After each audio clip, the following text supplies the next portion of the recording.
오늘 말씀은 누가복음 4장 한 절 보겠습니다. 누가복음 4장 23절입니다.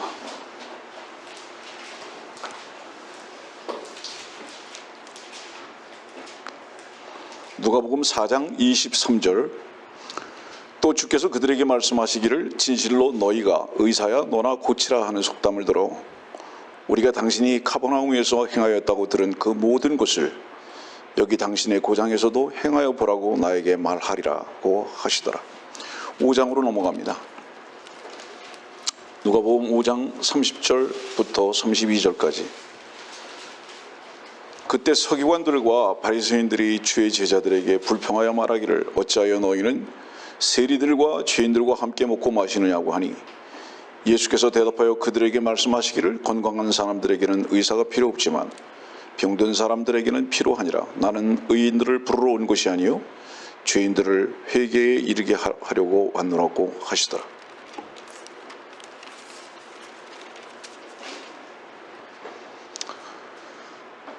모든 것이 이상한 세상이죠. 비정상이 정상이 되어버렸고 비진리가 진리와 같이 소리를 높이는 세대, 악한 세대입니다. 이렇게 말씀하셨습니다. 내 눈에 들보를 먼저 빼라고.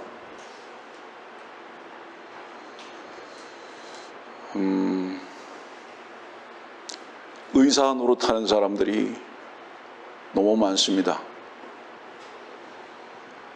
그 의사 노릇한다는 것은 무엇을 의미하느냐 하면 자기 자신은 어디가 아픈지 모르면서 상대방의 눈을 고치라고 자꾸 말합니다. 자기 자신은 주의 말씀 앞에 벙어리면서 말 똑바로 하라고 잔소리합니다. 말씀의 능력으로 걷는 것이 무엇인지도 모르면서 늘 절뚝거리면서 온전히 걸으라고 가리키기만 하려고 합니다. 사람들의 마음속에 공이 똑같이 가지고 있는 게 뭐냐? 자기 생각이 정답입니다. 자기가 보는 것이 가장 정확하고 자기가 말하는 것이 가장 바른 것입니다. 여러분들이 주님을 만났을 때 무엇을 가지고 놀랐습니까? 저는 바로 이것이었습니다. 나에게 바른 것이 하나도 없다는 것을 알게 됐던 것입니다. 나는 본 것도 잘못 봤고 말한 것도 잘못 봤으며 내가 올바로 걷고 있다고 생각했던 길도 잘못된 길이었으며 그러면서도 건방지고 교만하게 나만 옳다고 뱀과 같이 머리를 바짝 들고 살았던 것이 발견되었습니다. 주님을 알고 나서 제 마음 가운데 한 가지 분명한 간증은 무엇이었느냐? 진정 주께서만 참되십니다. 진정 주님 한 분만이 옳으십니다. 그것을 제 깊은 곳으로부터 고백할 수밖에 없게 되었습니다. 그 후로 다른 사람들의 작은 티를 봤던 눈이 바뀌었고 다른 사람들의 연약함을 평가하던 제가 완전히 달라졌습니다. 더 이상 그런 사람들을 보고 평가하거나 그런 사람들을 지적하는 것보다는 그들을 주의 눈으로 불쌍히 여길 수 있고 긍휼히 볼 수 있으며 창자가 끊어지는 듯한 가엾은 마음을 갖게 되기 시작했습니다. 여러분들은 어떻습니까? 모든 문제는 어디서부터 출발하는지 아십니까? 주께서 나를 어떻게 보시는지를 모르는 데서부터 출발하는 것입니다. 다른 사람을 놓고 여러분들을 평가하지 마십시오. 주께서 과연 나를 어떻게 바라보고 계시는가를 먼저 볼 수 있는 눈이 회복되는 사람이 눈뜬 사람입니다. 오늘 이 의사에 대해서 말씀하시는 이유가 뭔지 아세요? 누가복음 4장과 5장의 이 의사라고 말하는 사람은 사실은 자칭 의사지만은 너희는 다 병든 자다 이 말입니다. 너희는 다 병든 자다. 온 세상 모든 인류가 다 병들었기 때문에 유일한 한 의사인 내가 왔다는 말씀입니다. 문제는 뭐냐 하면 병든 것을 아는 사람이 하나도 없다는 겁니다. 네. 이것이 유일한 문제라면 문제죠.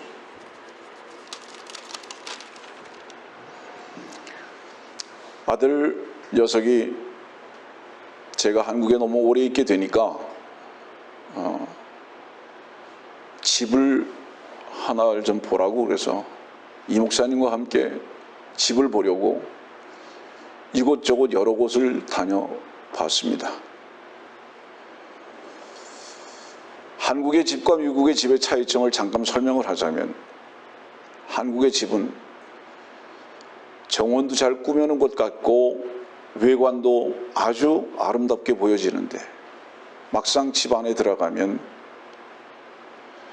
집 안에 만들어 놓았던 그 자재들이 칩해요. 뭐 이 싸구려로 많이 해놓은 거예요. 그래서 밖에서 본 거하고 안에 들어갔을 때하고의 그 집을 보는 평가 자체가 완전히 바뀌어지는 것을 항상 느끼게 됩니다. 제가 미국을 처음 갔을 때 놀랬던 건 뭐냐면 미국의 정원은 앞에 있는 집이 없습니다. 거의가 다 정원이 뒤에 있어요. 다시 말하면 그들의 휴식 공간은 뒤에다 놓고 있습니다. 지나가는 사람들이 보이지 않도록. 근데 우리는 많은 경우에 앞에다가 정원을 조성하는 이유는 뭐냐면 쇼오프하는 겁니다. 이렇게 보여주기를 원하는 거죠. 미국의 정원의 개념은 가족들이 쉬는 개념입니다. 그래서 집 뒤에다가 숨겨놓은 거죠. 그게 시큐리티 가든입니다. 그것이 이제 정원의 오히려 개념이라고 생각합니다. 우리는 밥은 못 먹어도 좋은 차는 타야 되고 우리는 어찌 살든지 간에 옷은 좋은 걸 입어야 되는 그런 민족으로 바뀌어버리고 말았습니다. 외적 지향형으로 살아가고 있다는 얘기죠. 다시 말하면 우리의 삶이 이렇게 위선적이고 바리새적으로 바뀌어버린 이유가 무엇일까요? 그런 사람들의 특징은 전혀 자기의 내면, 자기 자신은 들여다볼 수 있는 눈이 없는 데 문제가 있다는 것입니다. 오늘의 말씀은 복음이 무엇인가에 대한 부분입니다. 자, 보세요. 마태복음, 마가복음, 누가복음, 요한복음이 있습니다. 마태, 마가, 누가, 요한복음에서 여러분들은 복음을 어떻게 찾아보셨는가요? 복음 뭐죠? 가스펠입니다. 이 복음을 여러분들은 어떻게 만나보셨는가요? 특히 마태복음 같은 경우는 결코 여러분들이 알고 있는 은혜의 복음은 단 한 곳도 등장하지 아니하는 것을 알게 됩니다. 오늘 얼마나 시간이 주어질지는 모르겠습니다만 가능한 주어진 시간 속에서 마태, 마가, 누가, 요한복음을 요약해서 여러분들에게 설명을 해야 할 필요가 있다고 생각했습니다. 마태복음 1장 1절을 보면 이렇게 말씀이 시작되죠. 다윗의 아들이요 아브라함의 아들인 예수 그리스도의 세대에 관한 책이라. 이렇게 시작됩니다. 마태복음 1장 1절은 구약 1000년 전과 2000년 전으로 넘어가서 시작합니다. 그 말씀의 시작을. 그렇잖아요. 다윗은 1000년 전의 사람이고 아브라함은 2000년 전의 사람입니다. 물론 그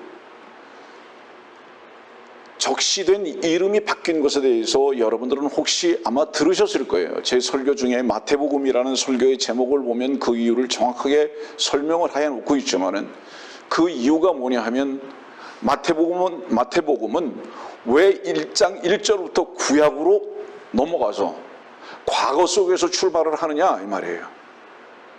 그 과거 속에서 출발하는 이유가 무엇이냐 이 말이에요. 유대인들의 지난 날을 돌아봐야 되는 겁니다. 역사적으로 유대인들이 어디서부터 뿌리를 내렸고 어디를 지향으로 살았는지 아느냐라는 것에 대한 분위기 반전을 시작하는 거예요. 마태복음 1장 1절에. 다시 말하면 너희들 그토록 바랐던 왕이 무엇이었느냐? 다윗 아니었느냐? 너희들이 그렇게 바랐던 믿음의 조상 아브라함에 대해서 어떻게 생각하느냐라고 유대인들에게 반전시키는 겁니다. 그런데 놀랍게도요, 다윗과 아브라함은 모두 신약 사람이 아니었다는 겁니다. 다 1000년 전과 2000년 전의 사람을 등장시키고 있다는 겁니다. 이것이 의미하는 바가 무엇일까? 그들은 유대인의 왕을 기다리고 있었던 거죠. 메시아입니다. 그래서 여러분들이 너무 잘 알다시피 마태복음 2장 2절과 6절은 유대인의 왕에 대해서 말씀하고 있습니다. 통치자죠. 혹시 시간이 있는 분은 누가복음 1장 32절을 보면 다윗의 보좌에 대해서 약속하고 있습니다. 그 다윗의 보좌에 대해서 약속하고 있는데 이 다윗의 보좌는 영원하거든요. 무슨 의미죠? 이것이? 이 다윗의 보좌가 영원하다는 것은 다윗으로부터 시작된 이스라엘의 왕권 통치는 계속될 것이라는 그런 의미입니다.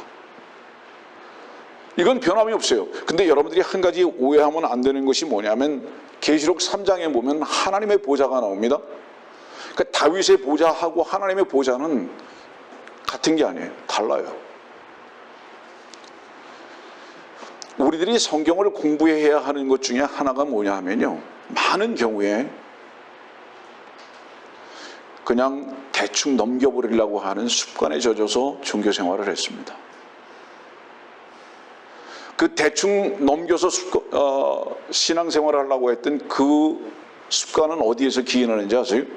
마태복음 13장에 한 여인이 나오는데 누룩을 가루 속에다 집어넣고 전부 다 섞어버렸습니다. 그러면 이 섞어버린 이 누룩을 가루 속에다가 섞어버린 이 누룩을 어떻게 해야 할까요? 분리할 줄 알아야 됩니다. 그래서 이것은 가루구나, 이것은 누룩이구나 라는 것을 가려낼 줄 알아야 되죠. 여러분들이 잘 아시다시피 하나님은 다른 이름이 무엇이냐 하면 나누시는 하나님이시잖아요. 성경을 보세요. 여러분들 놀랍죠? 성경은요 절대로 연합이라는 것을 허용치 않으십니다. 무엇과 무엇의 연합을 허용치 않으시죠? 다른 짐승 2마리가 밭을 가는 것도 허락지 않으시고요, 다른 실 2개를 꽈가지고 옷을 만드는 것도 허락지 않으시고요, 하나님의 백성들이 다른 세상 사람들하고 결혼도 절대로 허락지 아니하시고요, 어두움과 빛도 절대로 함께 공존하는 것을 허락지 아니하시고요, 하나님께서는 결단코 나누시는 하나님이십니다.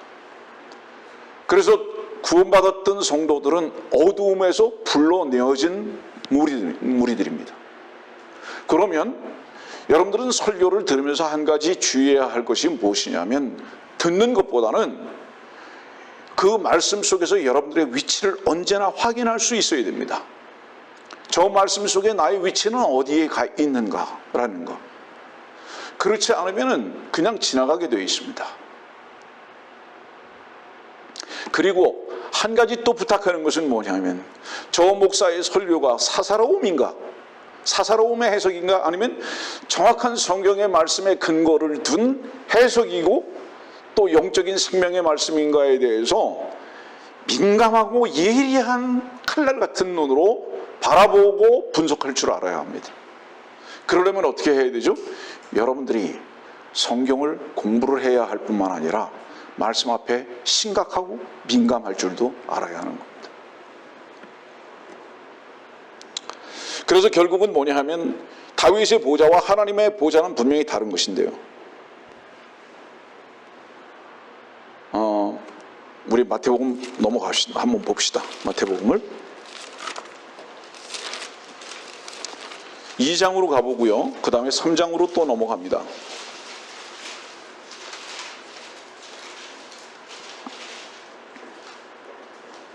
(2장 2절입니다) 말하기를 유대인의 왕으로 태어나신 분이 어디 계신가? 그 다음에요 6절 말씀 보면 그 끝에요, 내 백성 이스라엘을 통치할 것임이니라. 분명히 왕에 대해서 말씀을 기록하고 계십니다. 그러면서 이제 그 뒤로 3장으로 넘어가면요. 1절입니다. 그 무렵에 침례인 요한이 와서 유대 광야에서 전파하여 말하기를 너희는 회개하라 천국이 가까이 왔느니라고 하니 3절에도 광야에서 외치는 자의 음성이 있어 너희는 주의 길을 예배하고 그의 길을 곧게 하라고 하니라. 6절입니다. 자기들의 죄들을 자백하고 요단강에서 그에게 침례를 받더라. 여러분들은 이 마태복음 3장을 얼마나 집중적으로 공부하고 조명해 봤는지 모르지만 이 마태복음 3장이 얼마나 놀라운 말씀인지 아십니까? 자, 이거예요. 천국을 맛보기를 원하느냐? 침례인 요한이 광야에서 초청하고 있어요. 광야로 나오지 않으면 절대로 천국을 경험할 수 없다 이 말이에요. 예루살렘에 있는 모든 자들아 광야로 나와라. 예루살렘에 있으면 안 된다. 너희들은 천국을 알려면 광야로 나와라. 뿐만 아니라 광야로 나올 뿐만 아니라 천국을 알려면 반드시 너희들은 전제가 무엇인지 아느냐? 침례 받아라. 이 두 가지 일을 행하지 아니하는 한 천국과 너희들은 상관이 없다. 주의하십시오. 천국을 말하고 있어요. 하나님의 나라가 아닙니다. 하나님의 나라는 요한복음 3장에 니고데모에게 말씀하셨던 거듭나는 바로 그 나라를 말씀하고 계신 거고, 마태복음은 하나님의 나라를 말씀하고 계시지 아니하고 천국을 말씀하고 있다는 걸 잊어버리지 마세요. 요한복음의 하나님의 나라는 영적인 나라고요. 마태복음에서 말씀하고 계신 천국 왕국으로 표현되고 있는 나라는 영적인 나라가 아니라 보여지고 느껴지고 만져지고 먹어야 하는 물리적인 나라라는 것을 잊어버리지 마시기 바랍니다. 그래서 지금 마태복음 3장은 침례인 요한이 사람들을 어디로 초청하고 있느냐 하면 예루살렘에 있는 자들아 다 광야로 나와라.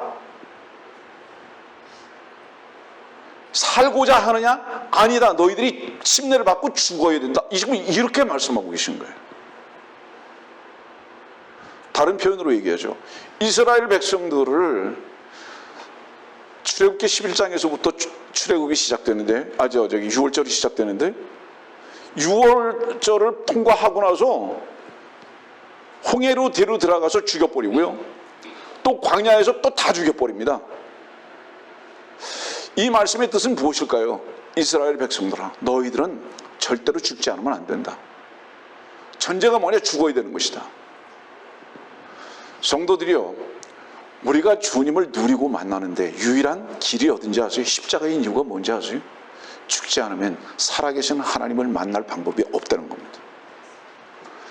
반드시 살아계신 주님 안에서의 그분의 능력을 얻기를 원한다면 네가 먼저 어디로 가야 하는 줄 아느냐라는 것을 이 말씀 속에서 우리들에게 정확하게 제시하고 계신 거예요. 예루살렘에 있지 마라. 이유가 뭔지 아느냐? 거긴 헤롯이 있다. 그 헤롯이 있다는 건 뭡니까 여러분들? 이건 중요한 부분이니까 자 잠깐만. 주님의 초림의 이유가 뭡니까? 두 가지죠. 초림의 두 가지 이유. 2000년 전에 유대 땅에 오셨던 두 가지 이유. 하나는 뭐죠? 왕으로 오셨죠. 메시아. 맞죠? 그런데 그분은 마태복음 27장에 보니까 죽어요. 실패한 것 같잖아요. 왕으로 오신 것이. 근데 그분은 다른 데 관심이 있었죠. 그건 뭐죠? 교회에 관심이 있었습니다. 다시 말하면 그분은 메시아로서는 실패한 것 같았지만 그분은 그리스도가 되셔야 했습니다. 우리들의 주가 되시기 위해서 그리스도가 되셔야 했다는 거예요. 그래서 그분은 죽으셨죠. 그러나 메시아가 실패한 것이냐 이 말이에요. 왕의 오심이 실패한 것이냐 이 말이에요. 자, 질문. 하나님의 사역이 실패하실까요? 그분의 사역이 미루어지시는 이유는 단 하나입니다. 하나님이 세상을 이처럼 사랑하셨던 이유 하나 때문에 그분의 사역이 미루어지시는 겁니다. 저 같은 벌레를 구원하시기 위해서, 말씀을 듣고 있는 여러분들을 구원하시기 위해서 주님의 왕의 사역은 미루신 것입니다. 그래서 미루신 그 사역은 다시 재림의 주로 오셨을 때 어떤 모습으로 오십니까? 한번 봅시다. 계시록 19장.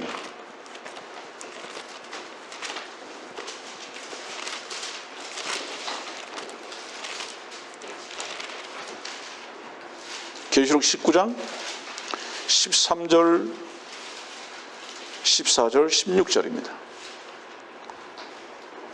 피에 적신 옷을 입었는데 그의 이름은 하나님의 말씀이라고 불리더라. 또 하늘에 있는 군대들이 희고 정결한 세마포를 입고 흰 말을 탄 그를 따르더라. 16절. 또 그의 옷과 넓적다리에 이름이 기록되어 있는데 만왕의 왕 또 만주의 주라 하였더라. 성도들이여, 주님께서 피에 적신 옷을 입으신 이유는 뭔지 아십니까? 여러분들의 세마포를 입게 하시기 위해서 주님은 피에 적신 옷을 입으신 거예요. 주님은 왕의 옷을 입고 계셔야 할 분이었는데 누가복음 2장에 보면 주님께서 구유에 나셨잖아요. 구유에 나셨는데 어떤 옷을 입고 있었습니까? 포대기를 입고 있었다 그렇지 않습니까? 그 포대기는 어떤 옷이었습니까? 바로 여러분들이 입고 있어야 할 옷이었습니다. 그 포대기는. 그 포대기가 무엇이라고 말씀드렸습니까? 그 포대기는 직역하면 배옷. 배옷 누가 입죠? 죽은 자들이 입는 거예요. 예? 한 마리의 죽은 양으로서 그분은 오실 때부터 그 옷을 입고 구유에 누워 있는 겁니다. 나는 인자로 왔지만 나는 죽어야 할 짐승으로 왔다는 것을 표적으로 극명하게 보여주고 계신 것이죠. 무엇 때문에? 짐승이었던 여러분들 때문에. 죽어야 할 여러분들 때문에 그분께서는 대신 죽으셔야 할 것을 표적으로 보여주고 계신 것을 우리는 압니다. 그분께서 피에 적신 옷을 입은 이유가 무엇이냐면 여러분들에게 세마포의 옷을 입혀주시기 위해서 그분은 피에 적신 옷을 입으셨다 이 말이에요. 그 앞에 봅시다. 계시록 12장 14절입니다. 이 말씀을 여러분들에게 전하려다가 계시록 19장 먼저 전한 거예요.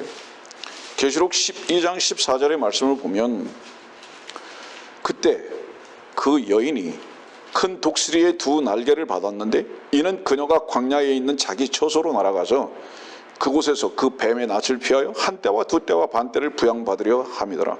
여기 여러분들이 한 가지만 주목하십시오. 광야로 날아갑니다. 이유가 뭐죠? 광야로 가는 이유는 광야에서 부양받기 위해서. 여기 이들이 누굽니까? 바로 이들이요, 예루살렘에서 나와서 광야의 침례인 요한의 초청에 따라서 광야로 나간 자들이에요. 조금 더 세밀하게 말씀드릴게요. 계시록 12장은 주님의 두 번째 오심의 재림때를 말씀하고 계시죠. 그렇죠. 주님의 두 번째 오심의 재림때를 말씀하고 계신데 이때 유대인들은 대환란 중에 있습니다. 대환란 중에 예루살렘은 누가 있죠? 이거 보세요. 예루살렘에 지금 이때 누가 있는가? 계시록 13장 보세요. 18절 말씀. 지혜가 여기에 있으니 지각이 있는 자는 그 짐승의 숫자를 헤아려보라. 그것은 한 사람의 숫자이니 그의 숫자는 666이니라. 이 666이라는 이 존재는 자기 자신을 15절 말씀입니다. 또 그가 짐승의 형상에 생명을 주는 권세를 받아 그 짐승의 형상으로 말도 하게 하고 그 짐승의 형상에도 형상에 경배하게 하지 아니하는 자 다 죽이도록 하니라. 바로 이 존재가 누굽니까? 이 존재가 마태복음 3장의 예루살렘에 있는 헤롯이에요. 그리고 이 존재는 마태복음 3장에 있는 선임 제사장들입니다. 종교와 정치의 야합이죠. 이 종교와 정치의 야합은 지금 사실은 누구로 표현되고 있습니까? 교황이죠. 그러면 마태복음 3장에 광야로 초청하는 침례인 요한은 이유가 무엇이었느냐? 너희들이 예루살렘에 있는 한 절대로 천국을 맛볼 수 없다. 다시 말하면 주님을 만날 수가 없다. 이유가 뭐예요? 예루살렘에 있는 한 적그리스도를 섬겨야 되는 거예요. 그에게 표를 받고 그를 경배할 수밖에 없는 거예요. 그러나 계시록 12장으로 넘어가서 다시 마태복음 3장이 연결될 수밖에 없는 이유, 오해하실 분들이 계시기 때문에 이 부분을 다시 설명하죠. 주님의 초림, 마태복음 3장이 역사적으로 사실입니까? 가설입니까? 사실이죠. 분명한 사실이죠. 주님은 2장도 사실이고 3장도 사실입니다. 주님의 왕으로 오심도 사실이고 침례인 요한이 광야에서 유대인들을 불러 모은 것도 사실입니다. 그런데 목적은 무엇이었습니까? 그들에게 천국을 전파하기 위해서 그 목적 때문에 침례인 요한이 광야에서 외치고 있었지 않습니까? 맞죠? 그런데 그 천국이 어떻게 됐습니까? 마태복음 27장 보세요.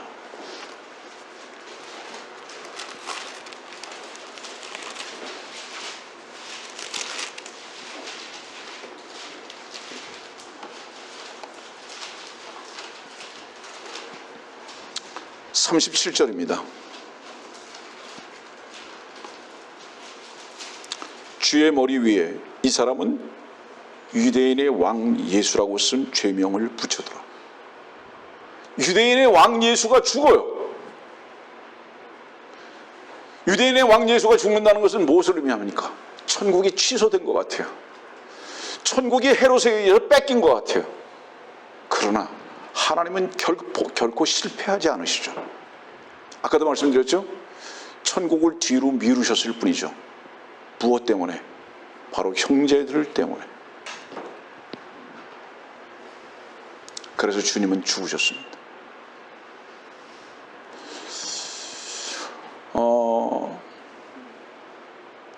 우리 교회가 1, 2부로 나눠서 예배를 드려야 할지도 모르겠어요. 오늘 갑자기 이렇게 새로운 식구들이 와서 주님을 경배하고 놀랄만한 날이죠. 예? 상상도 못했던. 그러나 단순히 사람이 온 것이 아니라 주의 말씀을 듣고 이미 그 말씀 앞에 아멘한 자들이 오늘 이곳에 온 것에 대해서 주님이 어찌 기뻐하시지 않을 수 있을까요? 이곳에 왔기 때문에? 결코 아니죠. 주의 말씀에 대한 아멘과 그 말씀의 능력에 대한 나눔과 생명의 빵이 무엇인가에 대한 맛을 본 자들이기 때문에 우리는 주의 이름을 함께 경배할 수 있는 것이죠. 그래서 여러분들의 모습이 내면이 어떠하든지 간에 우리가 주님을 바라보는 한 우리의 얼굴은 마태복음 17장에 있는 말씀대로 변화산에서 변해진 얼굴과 같이 변할 수 있는 것이죠. 여러분들 보세요. 마태, 마가, 누가, 요한복음 중에서요, 교회라는 단어는 몇 번 나올까요? 교회라는 단어는 단 한 번 나와요. 그것도 어디서 나오는지 아세요? 마태복음 16장에서 미래 시제로 제시되고 있습니다. 그럼 마태복음 16장 한번 보세요.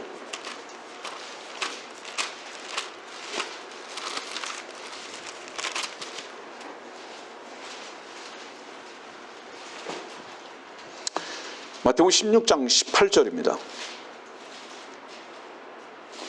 나도 너에게 말하노니 너는 베드로라. 그리고 이 반석 위에 내가 나의 교회를 세우리니 지옥의 문들이 그것을 이기지 못하리라. 교회를 세우리니 미래 시제입니다. 지금 그 말씀을 하고 있을 때 교회라는 것이 아니라 앞으로 교회를 세울 것이다. 미래 시제. 그러면 다시 질문합니다. 교회는 무엇으로 인해서 시작된 무리입니까? 무엇으로 인해서 시작된 무리입니까? 잠깐 주목하세요. 십자가 없는 교회는 없습니다. 그렇죠? 유대인들과 교회의 차이점을 말할까요? 유대인들은 침례로 인해서 시작합니다. 물에 들어가는 걸 말하는 거예요. 교회는 십자가로 시작합니다. 이것이 유대인들과 교회의 차이점이에요.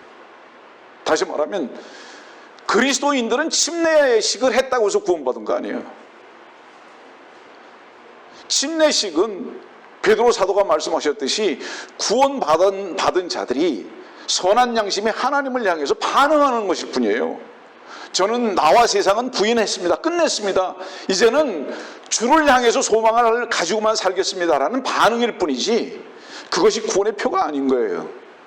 그러나 유대인들은 침례를 받지 않으면 절대로 구원을 받을 수 없어요.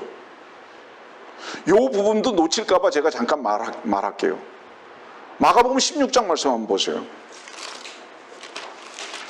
지금 마태복음 17장 다시 돌아올 거예요. 마가복음 16장 마지막 장인데요.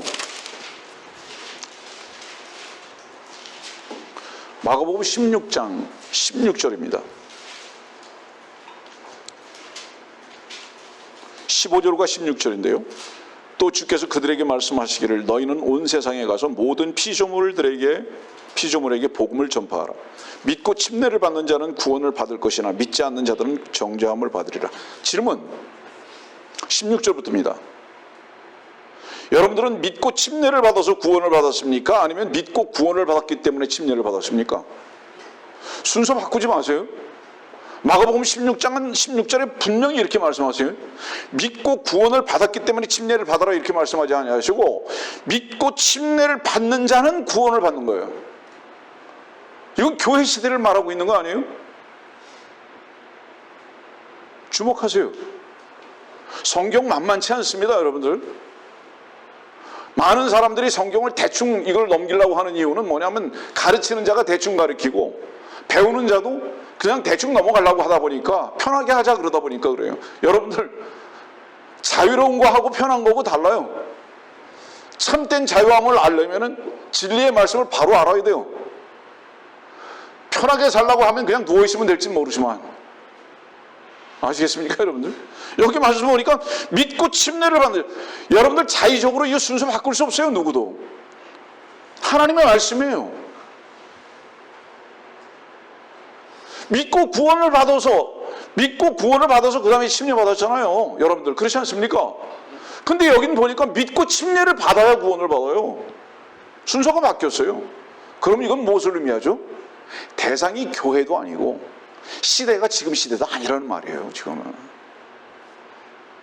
예전 시대는 어떻게 해서 구원받았죠? 방주를 만들어서 방주 속에 들어가야 구원받는 거고요. 지금은 어때요? 참 방주 대신 주 예수 그리스도 안에 들어가야 구원을 받는 거고요. 지금은 다른 거죠. 지금은 시대가 다르기 때문에. 근데 여기 말씀 보니까 15절 말씀에 뭐라고 말씀하죠? 피조물에게 복음을 전파하라고. 이 피조물에게 복음은 어떤 복음일까요? 예를 들어서 피조물에게 전하는 복음. 오늘 복음에 대해서 얘기를 하고 있잖아요. 피조물에 대한 복음은 뭘까요? 예를 들어서 피조물한테 이렇게 얘기하면 됩니까? 주 예수를 믿으라. 그러면 되는 걸까요? 피조물한테? 여러분들이 알겠지만 미국에 가면 3,000년이 넘은 나무들이 있잖아요. 예. 그 레드우드들이 있는데 그 3,000년이 넘는 나무들이 있잖아요. 거기 가가지고 주 예수를 믿으라 그러면 그 나무 구원받는 거예요? 아니죠. 로마서 8장은 이 말씀을 미래 시제로 제시하고 있잖아요. 로마서 8장 봅시다.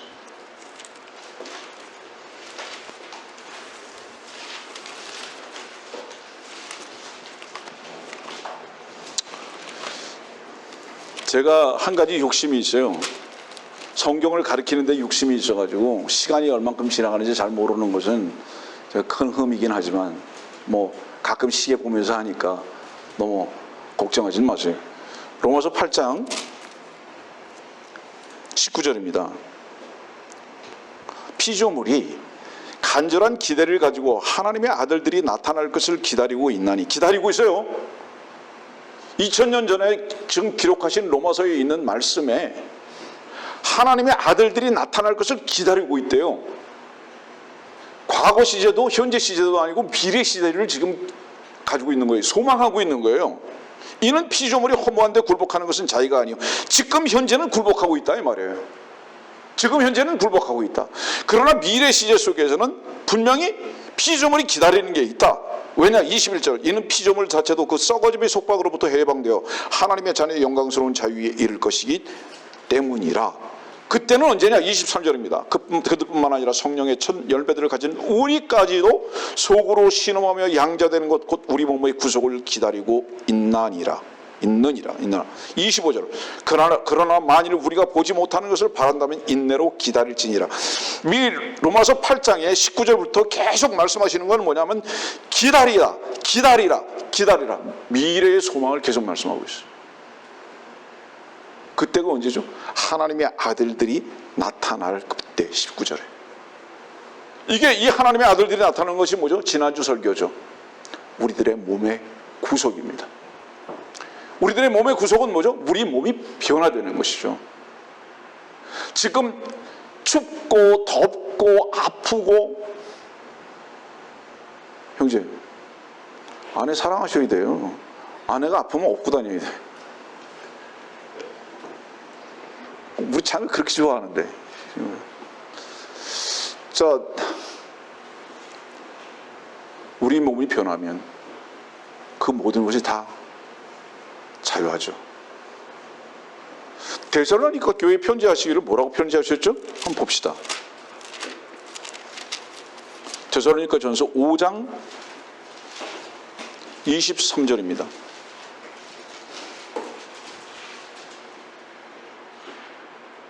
데살로니가 전서 5장 23절. 화평의 하나님께서 너희를 온전히 거룩하게 하시고 너희의 온 영과 혼과 몸이 우리 주 예수 그리스도께서 오실 때까지 책망할 것이 없게 보존되기를 하나님께 기도하노라. 이것도 미래 시제입니다. 오실 때까지, 주께서 우리를 부르시고 오실 때 우리는 어떠냐? 몸이 변화될 것이다. 지금 이 말씀을 말씀하고 계시죠?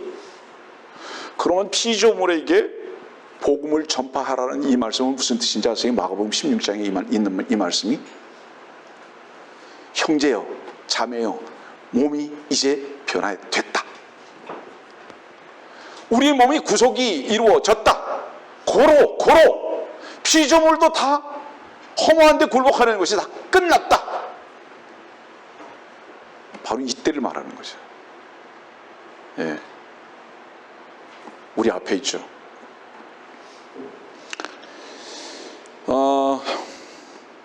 이 말씀을 드린 이유가 뭐죠? 다시 마태복음 16장으로 가죠. 마태복음 16장. 너는 베드로라. 그리고 이 반석 위에 내가 나의 교회를 세우리니 지옥의 문들이 그것을 이기지 못하리라. 반석은 그리스도십니다. 광야에서 주님께서 반석이 물이 되시기 위해서 반석이 맞으셨죠? 주님께서.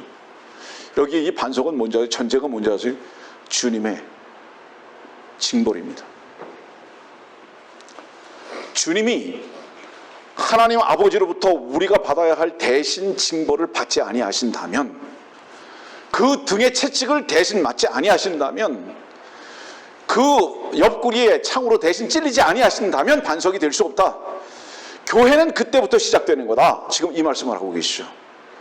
그래서 마태복음 16장에 이 교회라는 것은 미래 시제로 말씀하고 계시는데, 이것은 언제로부터 시작된 겁니까? 마태복음 28장에 비로소 되는 거죠. 마태복음 28장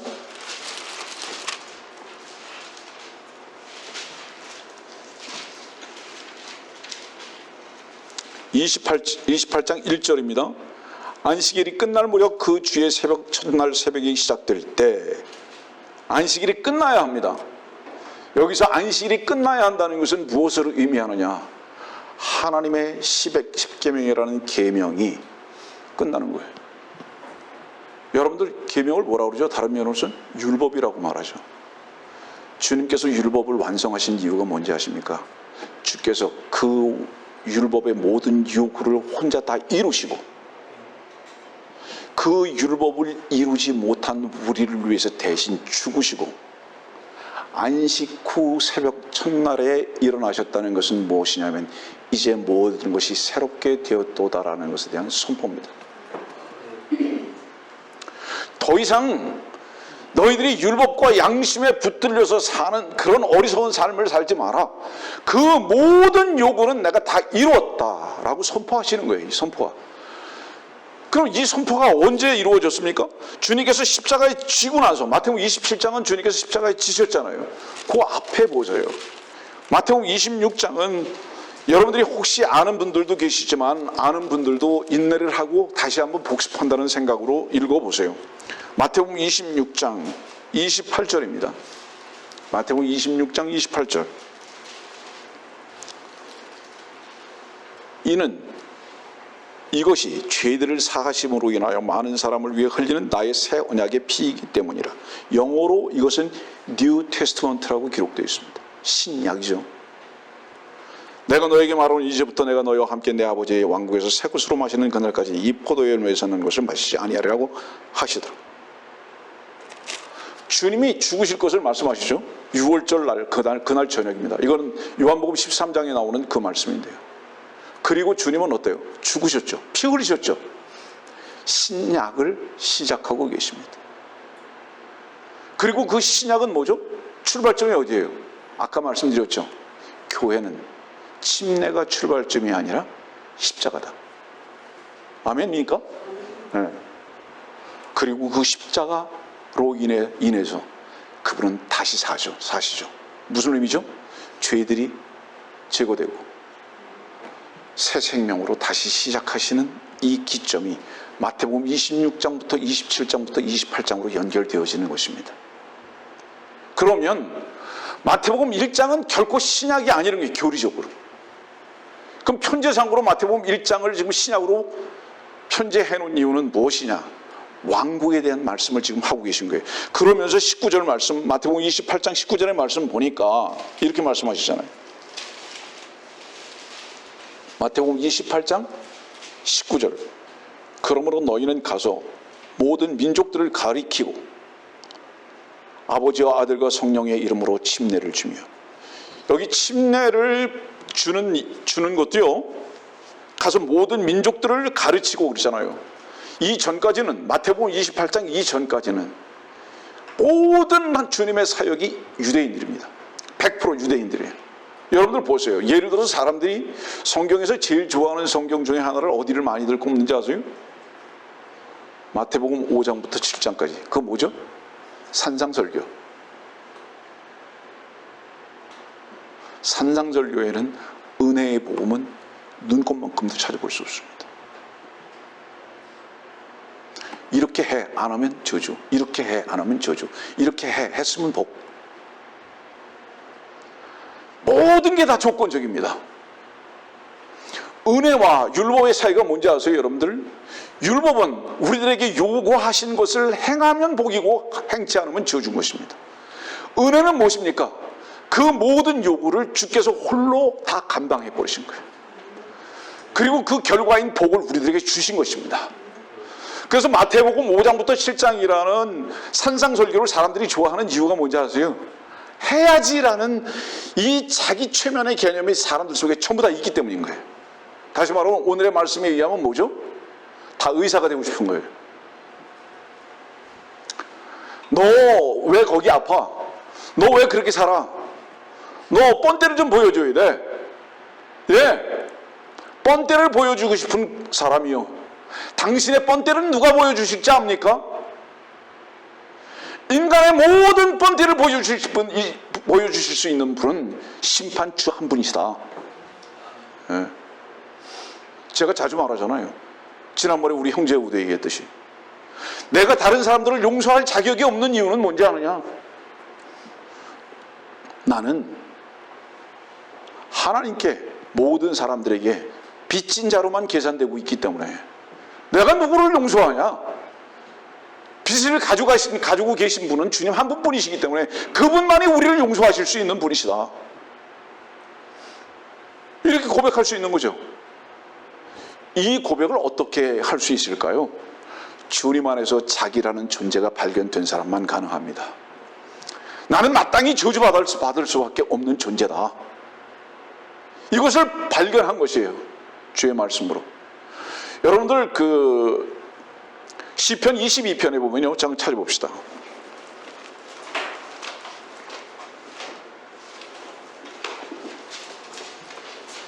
제가 자주 인용하는 말씀인데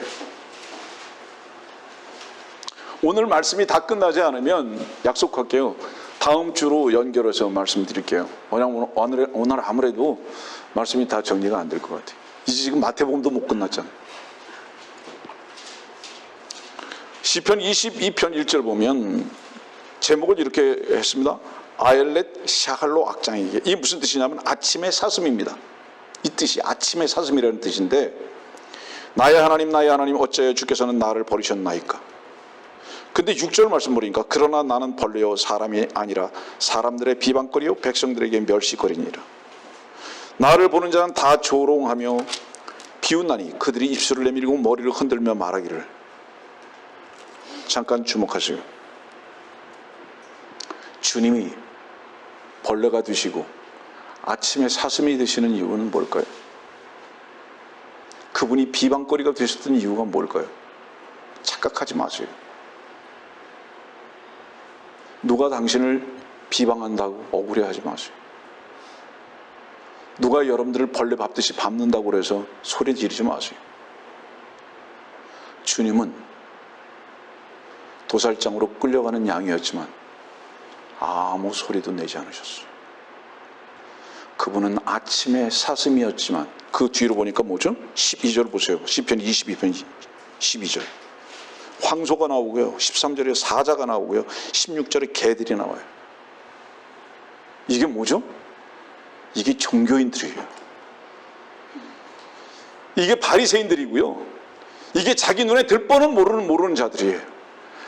예수조차도 이들은 어떻게 평가했느냐? 저건 잡아 죽여야 할 사슴이고 벌레다. 짓밟아야 된다. 이렇게 평가해버린 거예요. 이 짐승들이죠. 이 짐승들은 누굽니까? 이게 마귀의 자식들이죠. 자, 여러분들 비방당하고 있습니까? 억울해하지 마세요. 내가 자주 말씀드리지만 유일하게 억울할 수 있는 분은 창조주 주님 한 분뿐이시다. 왜냐하면 우리는 모두가 다 빚진 자들이기 때문이다. 우리는 마땅한 위치에서만 발견되어야 한다.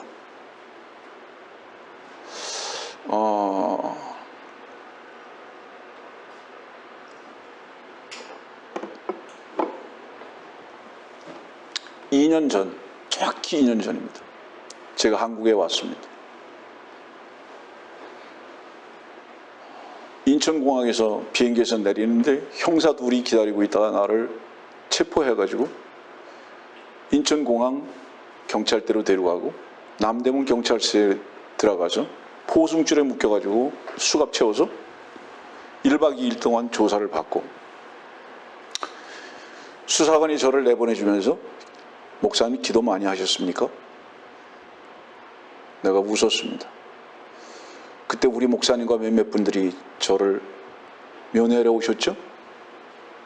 여러분들은 울고 계셨지만 여러분들은 슬픈 얼굴을 했지만 여러분들 기억하시죠? 제가 여러분들에게 위로하고 웃음으로 여러분들을 맞이했던 것을 기억할 겁니다. 딱 1년 전, 또 그것도 1년 전입니다. 법정에 섰습니다. 제가 법정에서 판사 앞에 서서 그 질문에 이렇게 저렇게 답하고 저는 여기서 가까운 교도소로 수감됐습니다. 7시간 동안 교도소에 수감되어 있는 동안에 사람들은 뭐라고 얘기하든지 경찰서에 있을 때도 복음을 전했습니다.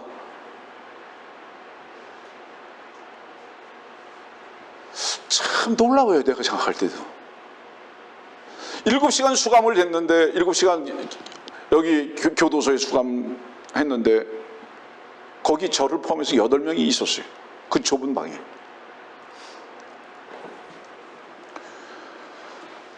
저녁 7시쯤 되니까 교도관이 제 이름을 불러요. 나는 이해가 안 됐습니다. 왜 나를 부르나? 그러더니 나를 부르면서 하는 말이 그 모든 사물을 다 챙겨서 나오세요. 근데 그때까지도 몰랐어요. 나는 감방을 옮기려고 하나 그랬어요. 근데 이미 그 자리에 있었던 저의 감방 선배들이 알고 있는 거예요. 아이고, 날 보러 삼촌이라고 그랬어요. 삼촌은 이제 나가시네요. 울어요. 그들과 6시간, 7시간이 무슨 그렇게 의미 있는 시간이었겠습니까? 제가 이 말씀을 왜 드리는지 아세요? 저는 그 7시간 동안이 제가 기억하기에 주님을 만났을 그 순간만큼이나 자유로웠고 평안했고 그래서 거기 있는 사람들이 다 나를 보고 그 의지하는 마음들이 보여지는 것이, 표현되어지는 것이 너무 역력한 거예요. 제가 그 감방에서 나올 때에 그들이 눈물로 나를 배웅하는 모습을 잊을 수가 없어서 그 다음날 다시 제가 면회를 갔습니다. 거기를 물을 사가지고 면회를 가려고 갔어요. 못 들어가는 거예요. 누가 저한테 이렇게 말했습니다. 제가 신비래요. 제가 신비를 다른 곳에서 찾아볼 필요가 없다고. 내가 신비래요. 보세요. 왜 그러죠? 내가 신비인 이유가 뭐죠? 왜 교도소에서 그 7시간이 주님을 만났던 그 순간 이상으로 자유롭고 평안했었을까요? 눈치채십니까? 내가 할 수 있는 것이 nothing이었기 때문입니다. 전인격적으로 주님께 다 맡겨져 버릴 수밖에 없었던 거예요. 그랬더니 제 얼굴에서는 환한 미소가 있게 됐던 거죠. 저는 주께서 제 이름을 공중에서 부르실 그때를 기다립니다. 지금의 상황이 어떠하든지 간에 성도들이요, 소망을 가지십시오. 여러분들이 주 예수 그리스도의 보혈로 구원받고 거듭났다면 주께서는 반드시 속히 공중에서 여러분들의 이름을 부르실 것입니다. 그러면 여러분들이 묶여있던 그 모든 것으로부터 자유함을 얻어서 주님을 만날 것입니다. 그때부터 이 땅은 환란으로 들어가겠지만 성도들이여, 이것이 우리들의 유일한 위로인 것입니다. 여러분들이 이 소망을 갖고 있다면 억울해하지 마십시오. 슬퍼하지도 마십시오. 이 소망이 되신 주 예수 그리스도에 의해서 기뻐하고 그분의 이름을 찬송하는 이 신비스러운 삶을 사시기를 바라는 것입니다. 여러분들, 여러분들이요, 다니엘이 사자굴 속에 들어갔습니다. 친구들이 풀무풀 속에 들어갔습니다. 그 신비를 그 상황 속에서 어떻게 설명할 수 있을까요? 친구들이 신비입니까? 다니엘이 신비입니까? 아닙니다. 유일한 신비는 주님의 능력이십니다. 여러분들은 이 능력으로 덧입고 사는 성도들의 마땅한 삶이 우리들의 위치인 것을 절대로 잊어버리지 마라, 이 말입니다. 여러분들, 만일에 여러분들이, 다른 사람들이 여러분들을 밟기 때문에, 억울하게 하기 때문에 슬퍼하거나 눈물을 흘리거나 그것 때문에 계산하거나 그것 때문에 힘들어 한다면 여러분들은 그 모든 것으로부터 자유함을 선포하신 주 예수 그리스도의 풍성함을 얻지 못하고 있는 것을 확인하십시오.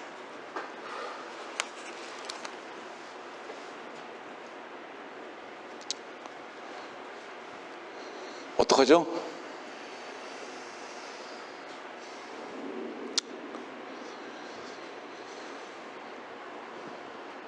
마태, 마가, 누가, 요한복음 중에서 주님의 30세 되기 전까지의 그분의 생애에 대해서는 제가 기억하기로는 딱 12구절만 기록되어 있습니다.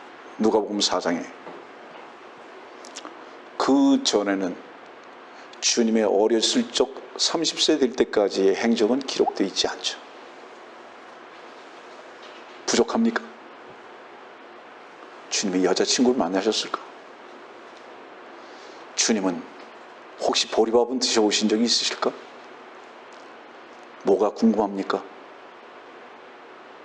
성경에 그분에 대해서 낱낱이 기록하고 있지 않아도, 그분의 행적은 몰라도 저는 그분은 압니다. 왜냐? 그분이 저의 생명이시기 때문에 그렇습니다. 여러분들이요, 우리는 성경을 공부하되 지식이나 이론으로 그분을 아는 것이 아닙니다. 우리는 그분을 먹는 것이고 그분의 생명 안에서 사는 삶을 배워가는 것일 뿐입니다. 주님께서 왜 존재하셨습니까? 주님께서 존재하신 이유는 바로 당신 때문입니다.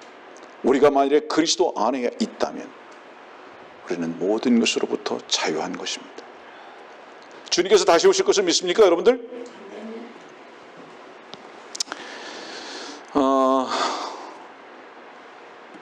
어떡하죠? 그냥 지나갈 수는 없고요. 누가복음 봅시다. 요한복음 다음 주에 할게요. 약속할게요. 요한복음 무척 중요한데. 자, 마가복음은 제가 넘어가는 이유가 뭔지 아세요? 아까 16장 보고서 넘어가는 이유가, 마가복음은 행동의 복음이에요. 네. 마가복음이 우리들에게 주는 교훈은 딱 하나예요. 행동. 그 무슨 얘기죠? 마가복음은 종에 대해서 말씀하고 계시거든요. 그래서 마가복음의 요절은 뭐예요? 보통 마가복음에서 말씀하고 있는 건 즉각적이고 이런 걸 말씀하고 있거든요. 즉각 이렇게 말씀하세요.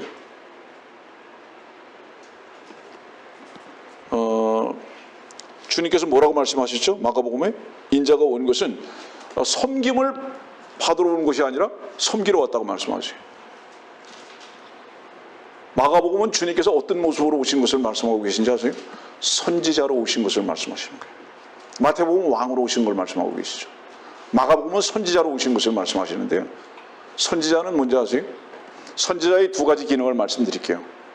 선지자는 항상 하나님의 말씀을 먼저 듣는 것입니다.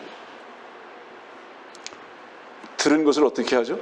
백성들에게 하나님의 종으로 나가는 겁니다. 그러면 선지자는 백성들에게 나가가지고, 야, 짜장면 사, 맛있는 거 사, 옷 사네, 이런 주장하기 위해서 선지자 하는 거 아니에요. 선지자의 특권은 뭔지 아세요? 베풀 수 있는 만큼 특권입니다. 네? 만일에 제가 여러분들에게 무언가 섬길 수 있는 것이 있다면 그것은 저의 선지자로서의 특권입니다. 제가 만일에 여러분들을 섬기려고 한다면 여러분 마음껏 누리십시오. 그만한 것을 드릴 수 있는 것이 있을지는 모르지만 오늘 초콜릿 드릴게요. 오늘 과자도 드릴게요. 오늘 새로 오신 분들에게는 캔디도 드릴게요. 선지자는 섬김으로 만족할 수 있어야 하는 겁니다. 그것도 망설이지 아니하고 즉각적으로. 목사가 선지자입니까?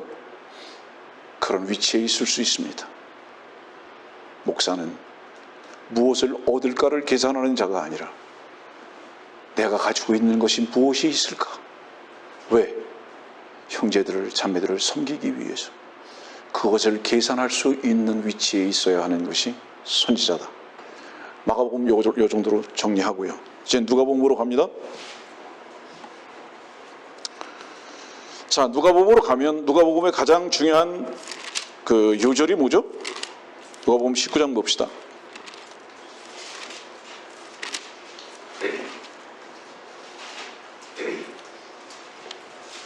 누가복음 19장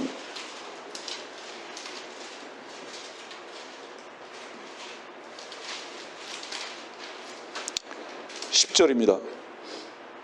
인자가 온 것은 잃어버린 자를 찾고 또 구원하려는 것이라고 하시더라. 주목하세요. 누가복음 19장 그러면 생각나는 사람 누굽니까? 삭개오예요. 지금 이 삭개오의 집에 가서 이 말씀하시거든요. 지금.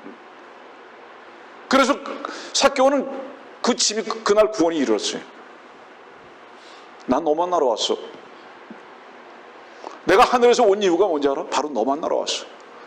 너는 병든 자야.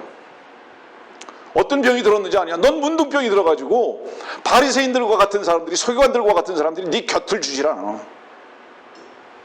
저 죄인이야. 저건 수존노야. 그들의 눈에는, 그 들보의 눈에는 너의 그 작은 티가 너 전체를 다 완전히 죄로 덮어 씌운 것 같이 보일 뿐이야. 너하고 사귀기 싫어. 그런데 나는 너 때문에 왔어. 이 말씀하시는 거예요. 바로 나는 너 때문에 왔어. 오늘의 말씀에 따라서 무엇이죠? 의사야 너나 고치라고. 야, 이 정신없는 놈들아. 네가 아픈 놈들이지 네가 의사인 줄 알아? 이 세상에 있는 75억의 인구들아. 너희들은 전부 다 문둥병자고, 너희들은 전부 다 눈먼자고, 너희들은 전부 다 중풍병자고, 죽지 않으면 절대로 그리스도 안에서 사는 것이 무엇인지를 모르는 존재들이야.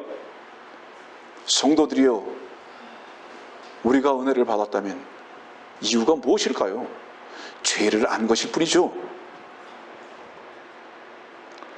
우리가 주님의 능력을 누릴 수 있다면 이유가 무엇일까요? 나의 힘을 쓰는 것이 주님 앞에서 부끄러움으로 드러났기 때문이 아닙니까, 여러분들? 주님께서는 나사로에게 이렇게 말씀하시는 거예요. 내가 너 만나러 왔다고. 누가복음 보세요. 어떤 사람들을 주님께서 만나러 왔느냐. 몇 가지만 소개하고 누가복음 마칠게요. 10장 봅시다.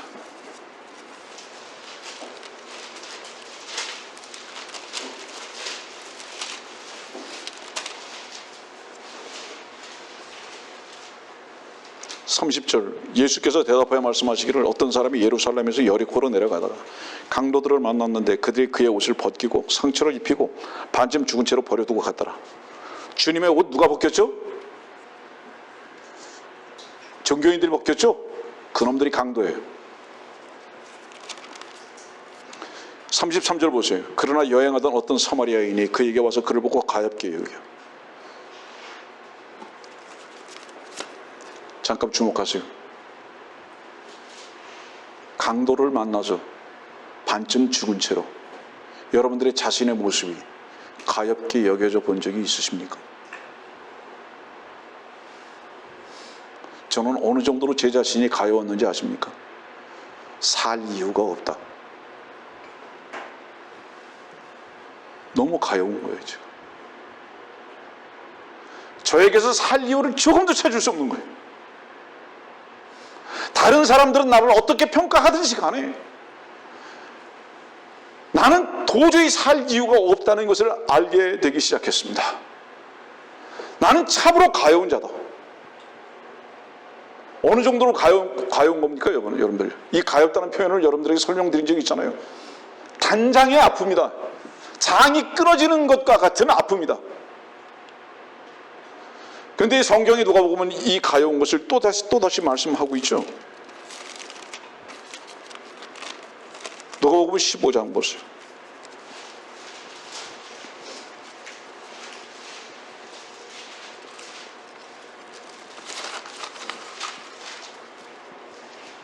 (20절) 봅시다. 누가복음 15장 20절. 탕자의 이야기예요. 누가복음 15장 20절. 그가 일어나서 자기 아버지에게로 갔는데 그가 아직도 멀리 있을 때 아버지가 그를 보고 가엾게 여겨 달려가 목을 안고 입 맞추더라. 가엾게 여겨요. 여러분들, 가엾게 여긴다는 것은 그 대상이 누굴까요? 사랑이 있는 존재죠. 긍휼이 있는 존재죠. 베푸심을 가질 수 있는 존재죠. 그러면 누가 이 가엾게 여김을 받을 수 있을까요? 뒤에 말씀 보세요. 30절 말씀 봅시다. 그러나 아버지의 살림을 창녀들과 더불어 탕진해버린 그 아들, 창녀들과 더불어 탕진해버린 그 아들, 창녀들과 더불어, 이 더불어라는 이 말씀 무슨 말씀인지 아세요, 여러분들? 탕자는 창녀였다는 거죠. 탕자는 창녀였다. 그래서 여러분들 이 말씀에 대해서 13절은 방탕하게 살면서 그렇잖아요. 이 방탕이라는 것을 여러분들에게 설명을 드린 적이 있습니다. 이 방탕이라는 것은 무엇이냐? 술 먹고 노름하고 엉망진창으로 사는 것을 말하는 것이 아니라 아버지 없이 자기의 최선을 가지고 살아가는 것을 방탕이라고 얘기하고 있다. 성경에서 이 방탕은 어떤 짓거리를 말하는 것이 아니라 아버지 없이 자기 자신이 최선을 다해서 살아가려고 하는 아버지 집을 떠난 바로 이것을 방탕이라고 말하고 있다. 이것이 무엇인 줄 아느냐? 이것이 창녀다. 누가 그렇게 시켰느냐? 누가 그렇게 시켰습니까, 여러분들? 창녀가 그렇게 시켰습니다. 이 창녀가 누굽니까? 세상 신입니다. 이 세상 신이 우리 속에서 아버지 없이 독립적으로 자기의 힘으로 살려고 몸부림치게 만들어 버렸습니다. 그런데 이 아들을 아버지는 가엾이 여깁니다. 22절 말씀 보니까 그러나 그 아버지가 자기 종들에게 말하기를 가장 좋은 옷을 가져다가 그에게 입히고 손에 손가락질을 끼우고 발에 신을 신기라. 여러분들이요, 언제 굶어 죽어가는 것을 여러분들이 경험한 적이 있습니까? 주의 말씀으로 인해서.